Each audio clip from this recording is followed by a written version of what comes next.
We are lucky to have our amazing panelists from NEPRIS, Bank of America, and Apprentice Learning here to talk about the significance of workplace mentoring and how youth in the workplace really need an opportunity to obtain more skills and support to be career ready for the labor market. So with that said, I'd love to open up our conversation to Helen, Sabri, and Cindy. So thank you all for being here. And my first question goes to Sabri and Helen. My question for you both is, can you describe your organization and why career readiness is an important component to your work? First of all, thank you, Charlene, for having us here. It's a very powerful panel and an important and timely topic. NEPRIS was originally founded with the mission to bridge the gap between industry and education. For us, career readiness means first bringing exposure to what's out there. Students can't be what they can't see. So our work is rooted in bringing more employers and working professionals and virtually connecting them with classrooms and students in order to bring that relevance and exposure. And we do this work, and we strongly believe that career readiness is not something that stands alone outside of the day-to-day classroom learning. For it to be sticky, it needs to be rooted in how students are being taught and how they learn in the classroom.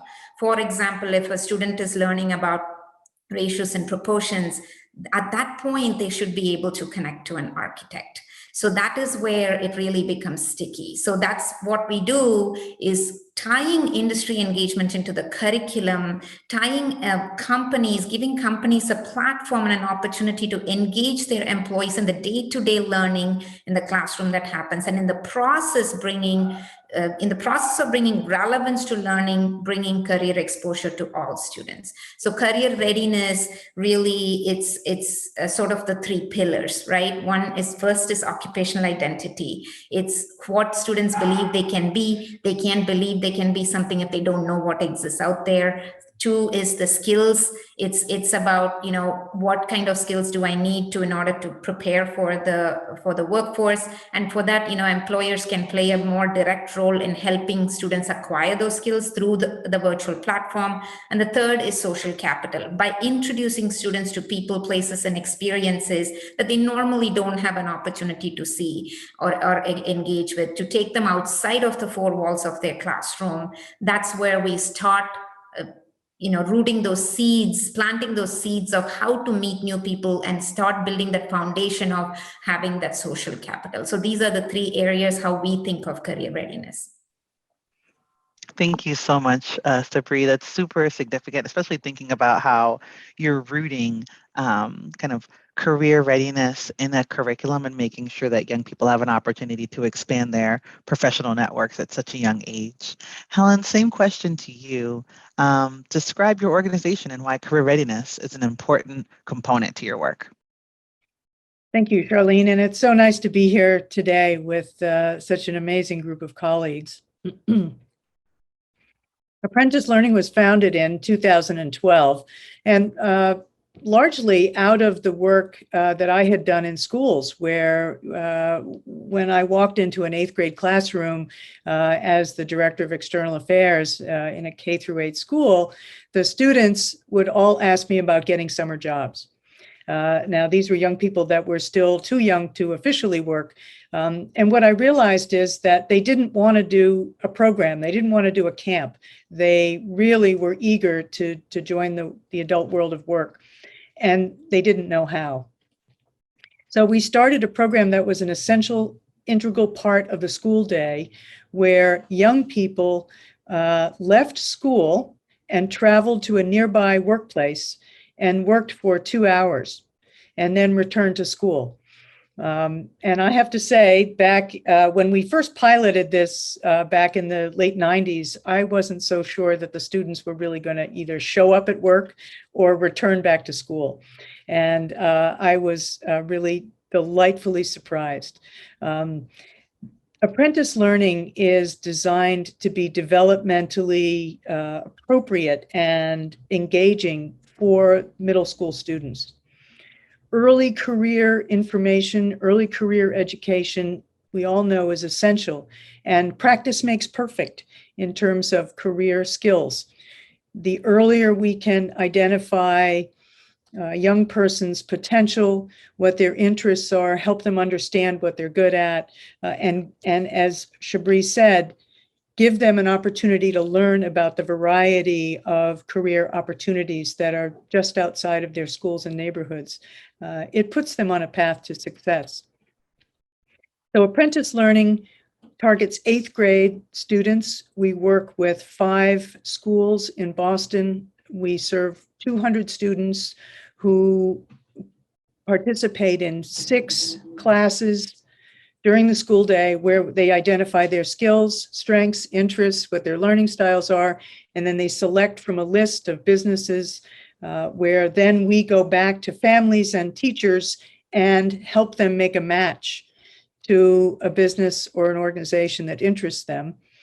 During weeks 7 through 12, weeks 6 through 12, they leave school after lunch and they travel to their work site, walking. Some students work in the school. It may be they're shadowing the school secretary.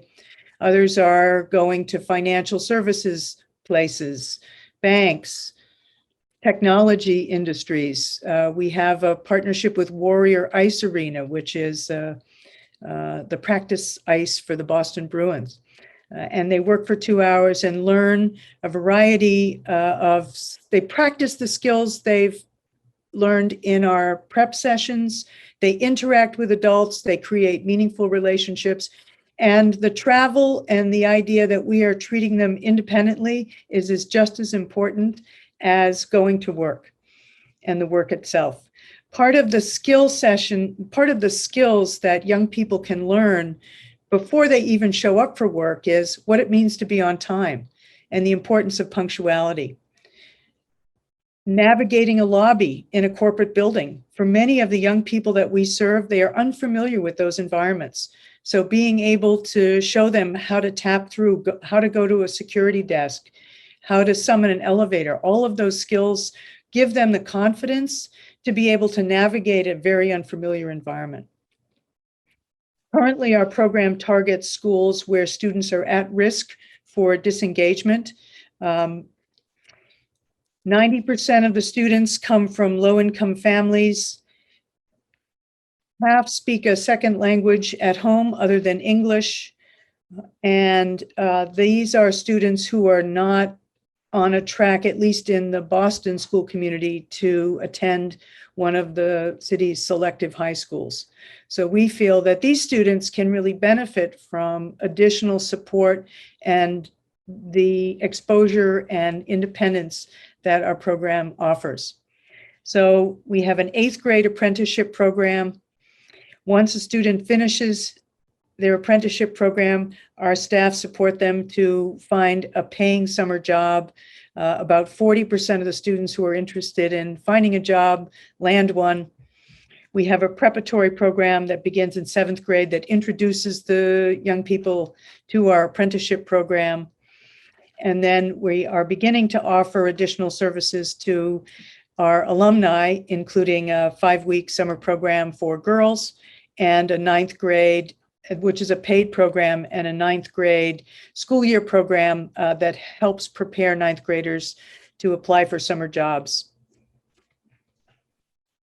That's amazing, Helen. There's so many components happening at Apprentice Learning. And from your opening, I took away, and hopefully we can infer that the exposure to workplaces has really helped young people be engaged in their school lessons and seeing the significance of education and work, which I think is phenomenal.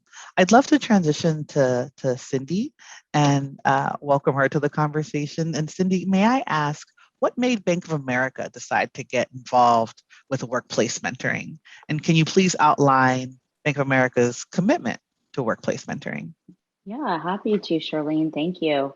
So for us, mentoring is an important part of a much broader commitment that Bank of America has made to activating investments and programmings in support of jobs, skill building, and leadership development.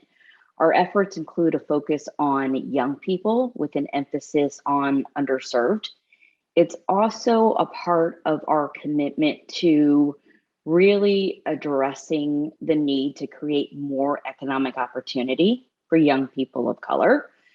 So, there are so many compelling statistics out there that speak to the importance and the difference it makes in getting young people into jobs early. It sparks so much opportunity across everything from getting into higher and better paying jobs, to savings, to wealth building, to getting into careers that ultimately young people will be excited and happy in, right? So there's so much opportunity that it unlocks. So really since 2017, the bank has been invested in a big way in jobs, $48 million to support 17,000 jobs for young people across 91 communities.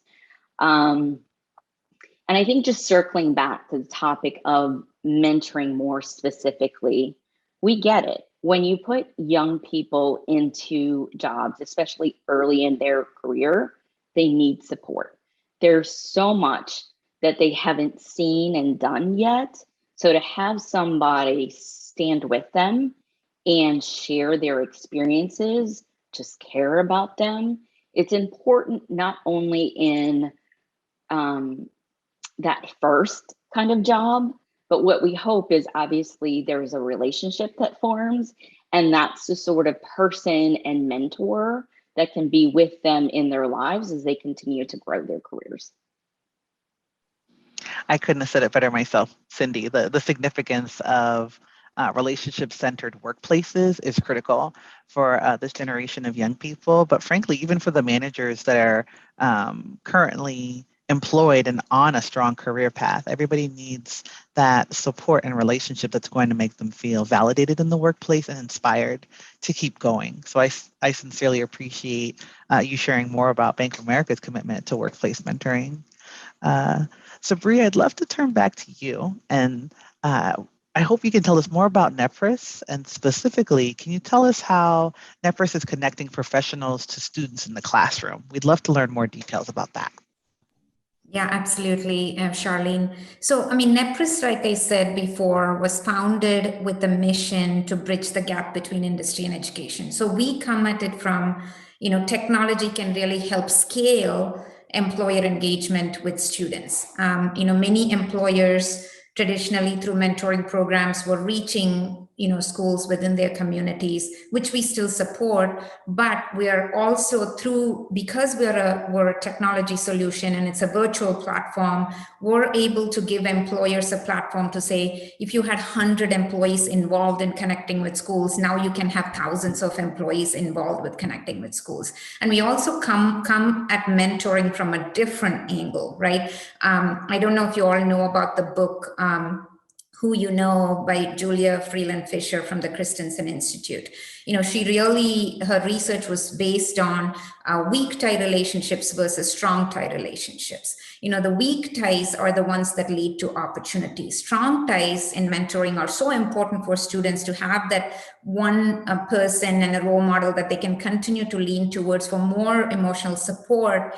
But the weak ties expose them to a lot more opportunities in a very short period of time. And that is what we focus on, is how do we enable a lot of these weak tie connections, because sometimes students need to be exposed to a lot of different opportunities to say, this is the one thing that creates that spark for them. And from an employer perspective, employers want to engage more and more of their employees, not just a handful of them. So we at NEPRIS, if I have to pick one word for what we do, both for the employer side and for the education side, it's scale.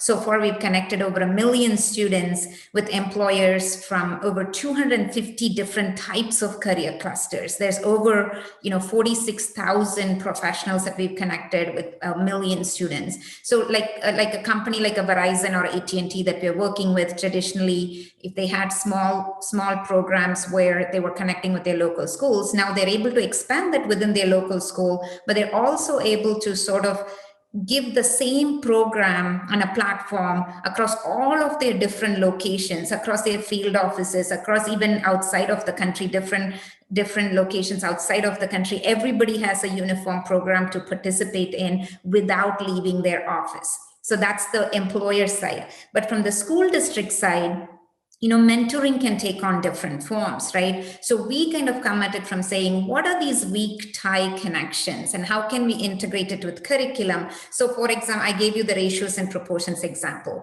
Typically in high school, career and technical education classrooms, we also see that, students are working on a project. That's the beginning of a lesson and a unit. And usually they use Nepris in order to bring that authentic audience into the classroom. If you're talking about pneumatic devices, here's General Motors doing a complete virtual tour of their assembly plant, showing how hundreds of pneumatic devices are used in building a car. And then now the students are working on a capstone project. Now the small group project mentoring, where in the industry professionals from Samsung and Frito-Lay are coming in and helping students answer questions and guiding them through the project.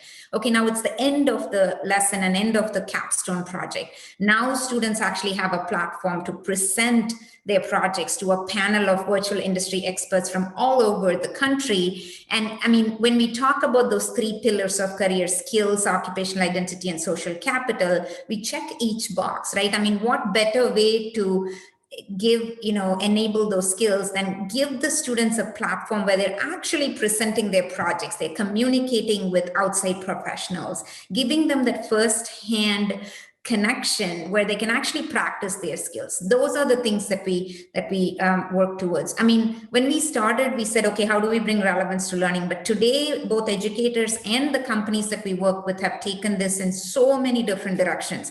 From AT&T coming in and doing mock interview for high school and community college students and out of school youth, to Samsung just completed a employability skills series. They also did a 2-year college degree careers at Samsung. Verizon just concluded a engineering series, Women in Engineering at Verizon. General Motors did a Women in STEM series. So each company, depending on their goals, are able to really reach thousands and thousands of classrooms across the country with just one button click. That's basically what we do. We're really curriculum agnostic. We are the middleman and the matchmaker, and we are matching the skills of professionals. Behind the scenes, we have a matching algorithm. When employees are on the platform, we match the specific skills of those professionals to classroom and curriculum needs. We remove this big black box of, I'm a teacher, how do I find the right professional at the right time and bring them into my classroom? We sort of remove all of that myth and the black box of finding and connecting, and we make all these connections possible through a technology-enabled algorithm. So. It's amazing. It's amazing work that's happening at Nepris. Thank you. And Sabri, what I'm hearing and feeling too is that whether there are weak ties or strong ties, and Julia Freeland-Fisher is a dear friend of mentors, and we love the Christensen Institute, but whether it's weak ties, strong ties, or informal mentoring or formal mentoring, what's key is the intentionality of the connection. Correct. Is what I'm hearing too. Correct. And being Absolutely. really thoughtful when you're being a caring adult in a mentoring space, which is amazing to know that's what's happening in your organization as well. I'd love to turn back to Helen, and if you could share with us, Helen, a little bit more about Apprentice Learning's commitment to work-based learning. Why do you do what you do? And what have you seen in the relationships made with caring adults in the workplace? Sure. Thanks, Charlene. When you think about the world from the perspective of a 14-year-old 8th grader, the idea of extending the schoolhouse into the community is very powerful. For the most part, young people have left school to go on a field trip, and generally they're in a large group. So what's the experience from the young person's point of view if they're in a large group? It's really all about their friends. At Apprentice Learning, what we do is we really take an opportunity to bring an 8th grader into an adult world as one of the few 8th graders. So 8th graders really are sort of chameleon-like. If they're with their peers, they're going to be kind of on the young side. if they're with adults, they really rise to the occasion. And if anybody has been the parent of an eighth grader, usually the compliments that you hear about your young person come from adults that your young person, your child has interacted with when you're not around. You know, you hear about how mature they are, how communicative, and that isn't always the case when they're home with you. So we've really taken that opportunity to build the confidence and the social capital and the know-how for a young person to be able to go into the workplace and interact confidently. And in the eighth grade, you know, kids aren't that confident yet, but we're really doing a lot of unpacking of the culture. And Cindy, I think you talked about that in terms of the mentoring at Bank of America. We want employers to really help kids practice introducing themselves to others. We want employers to give young people a lot of feedback. Really, we encourage them to give them mostly positive feedback, because we really are working on how a young person takes negative feedback. So we're focusing on giving every young person an experience of success in the workplace. So those apprenticeships, you leave school, we actually feed kids before they go out. So we're confident they do not stop anywhere between school and work. They go out to the workplace, they travel independently, they're paying attention to what time they arrive. They walk in and they understand what the procedure is for walking into an office and introducing themselves and finding their mentor and asking what they're going to do. We coach them a lot to ask the adults, I'm finished with this task, what should I do next? What's wonderful about eighth graders is they're very coachable on a lot of these skills that once kids are 17 or 18, they feel as though it's sort of babyish, right? But for eighth graders, the opportunity to enter into an adult world and learn about a workplace and practice these really essential skills, it's just a perfect age to do that. So once a week for 6 weeks, 2 hours, usually what we find is at the end of 2 hours, the kids are exhausted. So I'll tell you a little story. We have a combination of corporate partners and then small business retail stores. And there was a store owner who had been hosting kids for a number of years and said to me one time, you know, it's funny, this student really isn't asking me a lot of questions about owning a small business. I thought they'd really be more curious about how I started this business. And I came in to see what the apprentice was doing. And she was so busy concentrating. She's doing inventory and she's, you know, filling out a data sheet and adding up the cost of what the inventory, you know, how much the inventory cost. And she was concentrating so much, I could tell there was no way she could ask a question. So really recognizing that those skills that a young person is using on the job are perfect, applicable academic skills. And this is part of the school day. So we really see that as a way to help kids ignite purpose. So it ignites purpose in terms of what they're interested in, and it ignites purpose in understanding why they need to stay in school and practice those skills to succeed in the workplace. So we have a 96% completion rate on our apprenticeships. Again, we're working with every single student in the eighth grade. A number of our schools have chronically absent students, and we see this as a way to bring young people back to school with skills that mean something to them, because it's a scaffolded experience. If you complete your prep sessions well and you do a good job, you go to your apprenticeship. If you complete your apprenticeship, we help you find a paying summer job.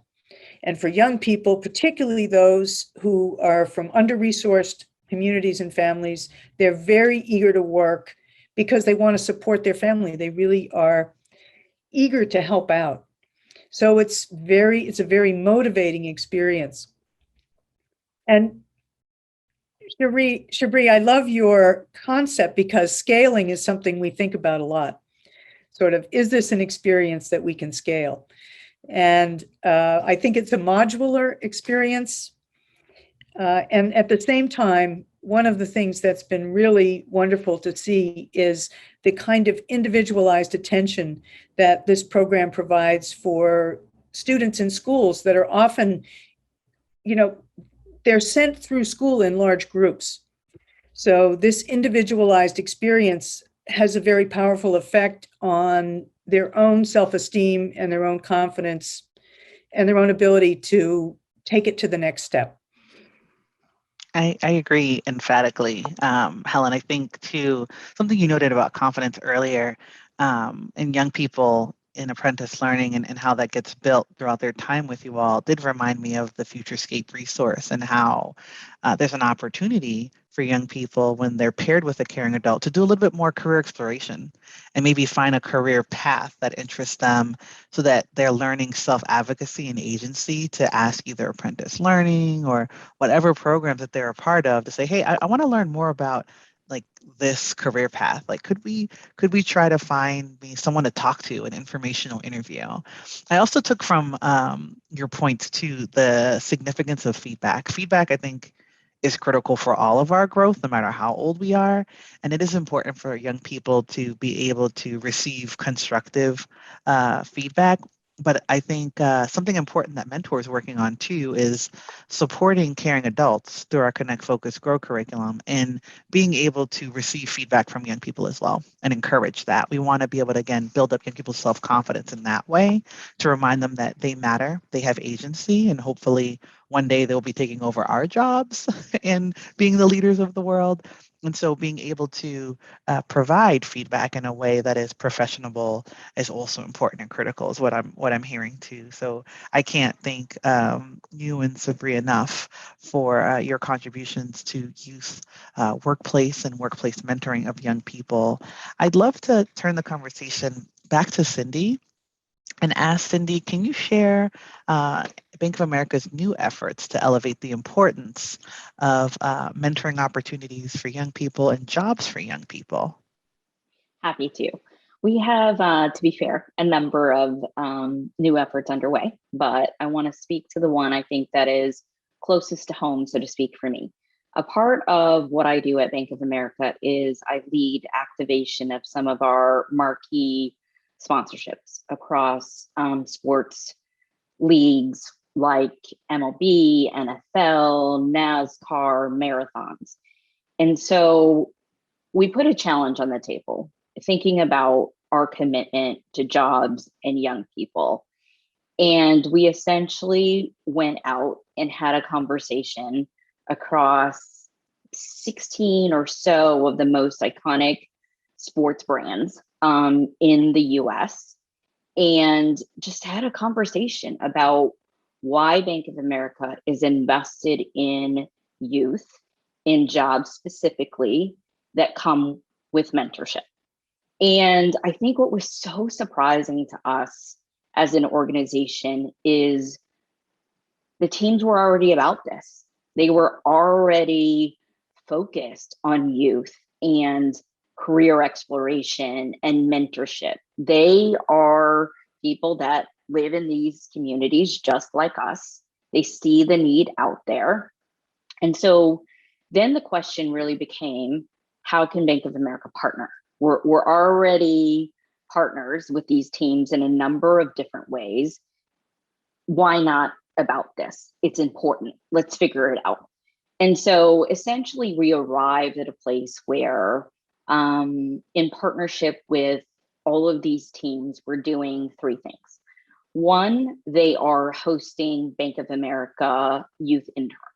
So just like we put and create jobs for young people within our walls, we work with nonprofits to put young people to work through paid internships at nonprofits across a lot of local communities. This is just a flavor of that, another extension of that. So now these young people, many of them underserved youth, young people of color, are literally stepping foot inside some of the biggest, again, sports organizations in the US. In addition to that, we asked that each of these teams step up and identify a mentor for these young people, someone in their front office. We stated a preference for an executive mentor, someone that has been successful in their organization, and just as importantly, someone that has real heart for this sort of role, and an understanding of how important it is, especially for young people that come into situations where they're just going to be uncomfortable, like just going off topic, but I think importantly for a minute, we can talk about so much of this in concept and in theory, but for me personally, I get it at a really personal level because I'm a refugee, I'm a woman, I'm a young person of color, and I've been, at an early age, a part of early workforce experiences with mentors that have opened the sort of doors for me in a career path where you don't see a lot of women, where you don't see a lot of people of color. So when we have these sorts of conversations with teams around first jobs with mentoring, many of us get it, right? And that's an important, I think, ingredient to bring to the table because, everything that Helen has said, everything that Sabri has said, like, we get it, we get it on paper, we get it in stats, we get it in personal experiences. And so that brings us to a different place when we have these sorts of conversations because everything is real talk. And I think really the third thing we asked of them that is just important for other people that are not as close into the topic is, can we get your players involved? It always helps to have influencers care with you. So we just said, hey, are there players on your roster who can speak to first jobs? Are there players on your rosters that have experienced or believe in the power of mentorship? Can we have them step forward, do PSAs together to motivate fans out there who watch these teams, these players, with a bit of adoration, speak to the importance of getting young people into jobs early with mentorship? And that's really the third part of what we ask the teams to do and what we're set up to, in marketing speak, put a campaign around as the season progresses. So that's a little bit about one of the new efforts that Bank of America has underway that is just honestly, like I said, a flavor of what we've been committed to. And just for me personally important, it's just maintaining focus and turning up the dial on urgency by doubling down with partners that you already have at the table. Cindy, I resonate with so many pieces of what you shared. I am the first generation American and first generation college attendee for my family. And so I really heard your story and it hit my heart. So thank you sincerely for sharing it. I also think it's critical work that's happening at Bank of America where you're creating paid work for young people across communities outside of the agency and institution, which I think is really dynamic as well. So thank you sincerely for sharing that. We are at time, good people. And I feel like this conversation could keep going. We could definitely keep talking about the future of workplace programs and all the amazing work happening at NEPRIS and Apprentice Learning and more about Bank of America. But hopefully we are invited back to talk some more.